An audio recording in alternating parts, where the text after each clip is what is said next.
Olá, boa tarde, eu me chamo George Medeiros, estou aqui na Ribeiro Veio Advogados, no estúdio exclusivo da própria Ribeiro Veio.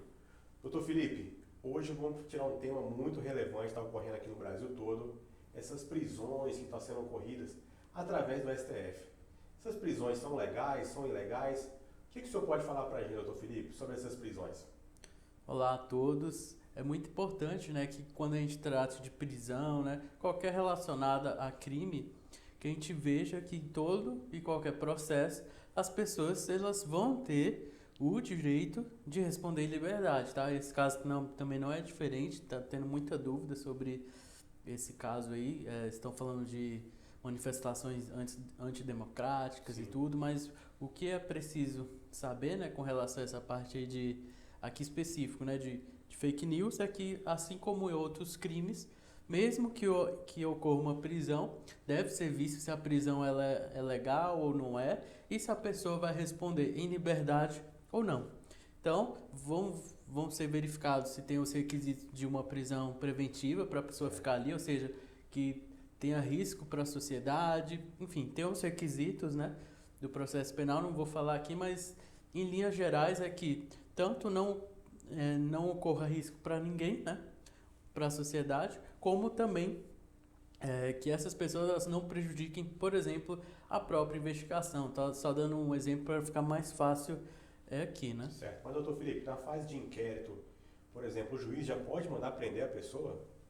É possível sim, né? Normalmente, tá? Por isso que eu tô falando, aqui já muda um pouco. Normalmente, é feito tem tanto uma prisão em flagrante, né? Quando a gente vê ali, tudo pode ser efetuada a prisão, como também existe um pedido, né, de prisão, tanto principalmente da parte do Ministério Público, né? Certo. Onde você pede, só que nesse caso é um pouco diferente, né? Onde vamos assim dizer, né, a vítima é o ministro do STF, né? Então, certo. hoje o próprio ministro ele consegue pedir essa prisão. Tem a dúvida com relação a isso, será que isso é possível ou não? Mas a grande realidade é que está acontecendo, né? Então, é por isso que tem uma discussão, né? É um pouco diferente nesse ponto de processo comum, mas a pessoa ela tem o direito dela de defesa e tudo, independente do que aconteça. Mas, doutor Felipe, por exemplo, eu cometi um crime. O Ministério Público ele tem que participar dessa ação penal. Nesse caso do inquérito da fake news, o próprio ministro ele já está fazendo a relatoria e manda prender. Está bem confuso esse tipo desse inquérito, né, doutor?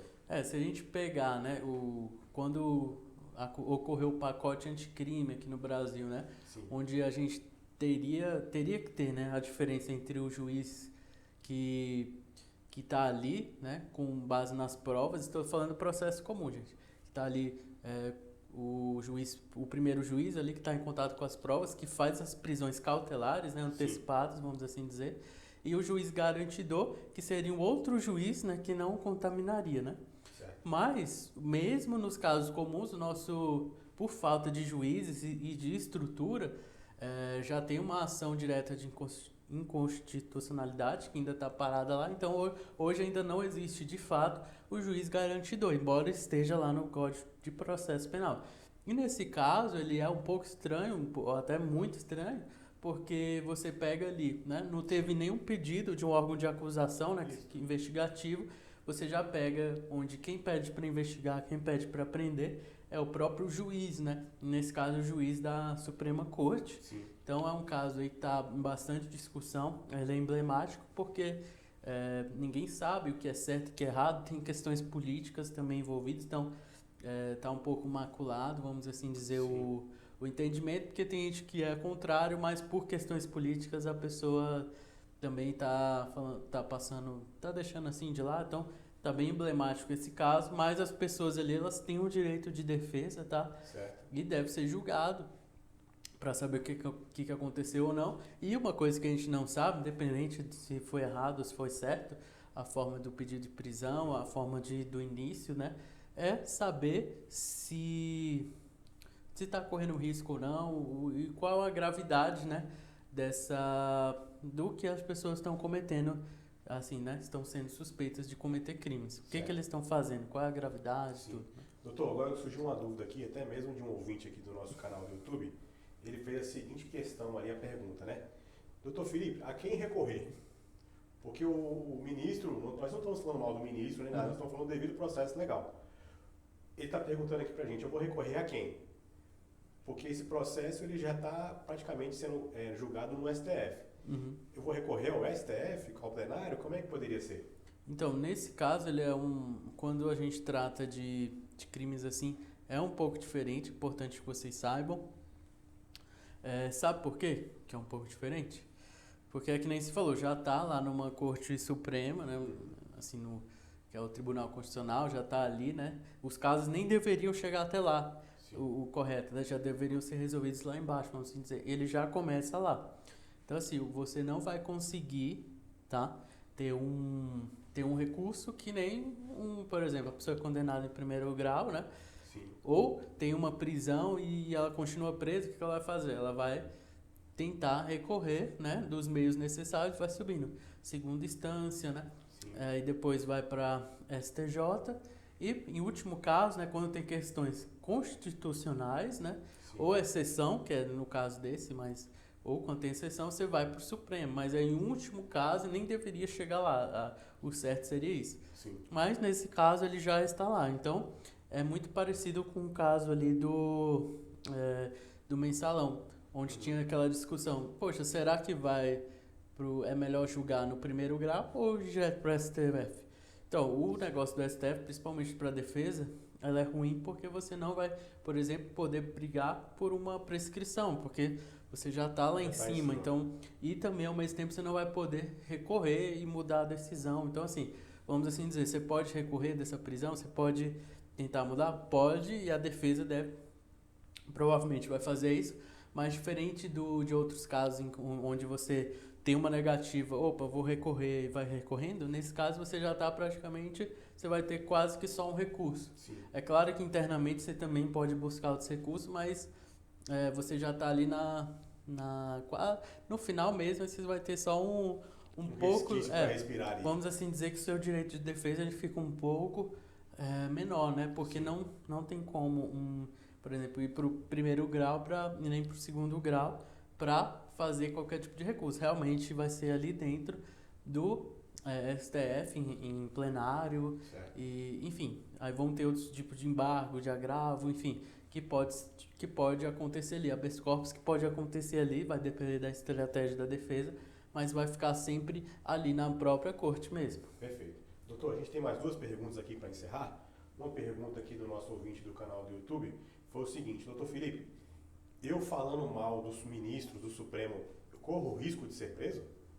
Então, é preciso saber que na internet, independente seja ministro, ou seja, que você tem que ter cuidado com o que você fala, porque a internet não é terra sem lei, né? Então, muito cuidado, tá? Agora, esses casos aí, só para que as pessoas saibam, é porque eles estão atrás de um grupo que eles têm uma influência muito grande com relação a fake news, ou seja, eles não estão atrás de uma pessoa. Porque às vezes a pessoa até dissemina algo que veio desse grupo, então eles estão atrás assim, da fonte, tá? Então assim, o risco é menor, tá? Mas não é recomendado uma coisa que às vezes você nem sabe que é fake news, né? Por isso que é fake news que eles fazem justamente para ficarem...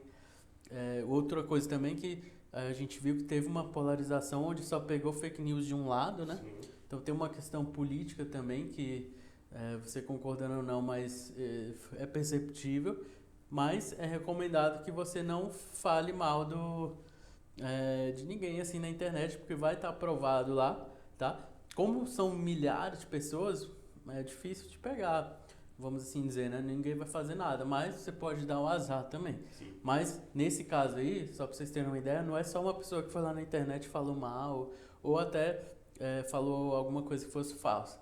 Foi ali, realmente tem uma intenção um pouco maior, um grupo que pode até causar coisas piores. Então, é importante você saber que não é só uma pessoa ir lá, compartilhou e tudo, já foi presa, né? Nesse caso, mas não é recomendado. Certo. E a última pergunta aqui, doutor Felipe, para a gente encerrar, o nosso ouvinte ele pergunta: doutor Felipe, esse bloqueio de valores que o ministro fez na conta dessas pessoas que foram presas hoje, ela pode ser recorrida? Esse dinheiro vai para onde? No processo penal tem essa questão de você bloquear os valores até mesmo na fase de inquérito ou não? Como é que pode ser feito isso, doutor? Então, a primeira coisa é que nesse caso específico, provavelmente o bloqueio de valores é porque ele estava sendo usado para financiar, né? Sim. Algo maior. Então, assim, até para você pegar o dinheiro, você tem que ter uma justificativa. E essa justificativa que ele usou na decisão dele, por exemplo, que pediu o bloqueio e foi feito o bloqueio, por exemplo, a pessoa ela pode impugnar o bloqueio, mas além disso, a justificativa tem que ser plausível, porque se não for, tem que ser feito o desbloqueio. Mas é que não eu tô falando. Aqui vai ser mais difícil porque se o juiz não quiser, que já é o juiz da Suprema Corte, você vai ter que recorrer para turma. Então, tem uma questão política ali, é diferente de um caso comum, mas se fosse no caso comum ia ser mais simples ou até mais fácil de, se não tivesse fundamentada, realmente deveria ter o desbloqueio ou deveria ter, no mínimo, uma impugnação e tudo. Então, você teria o direito ali de se defender. Nesse caso também vai ter, mas infelizmente, claro que a defesa, na minha visão, ela vai ser um pouco cerceada. Certo. Doutor, então para encerrar aqui, são muitas perguntas que as pessoas estão mandando no nosso Instagram, que é Ribeiro Veio Advogados, né? Se você tem alguma dúvida, mande para a gente aqui, a gente vai fazer o máximo para responder. São várias perguntas, são mais de 1000 perguntas por dia. O doutor Felipe aqui não tem tempo, trabalha demais, então nós estamos separando as perguntas principais para responder para o nosso ouvinte. Doutor Felipe, vou deixar as considerações finais aqui para o senhor e muito obrigado a todos. Então é isso, eu agradeço aí, espero que tenha esclarecido essa questão aí da parte de fake news e tudo, dessa operação que ocorreu, e realmente é um caso emblemático, é diferente, tá? Mais aqui para tirar algumas dúvidas, mas é importante que vocês saibam que esse caso é diferente dos casos comuns, né? Então, ficar atento a isso. Então é isso, fique ligado e até o próximo vídeo.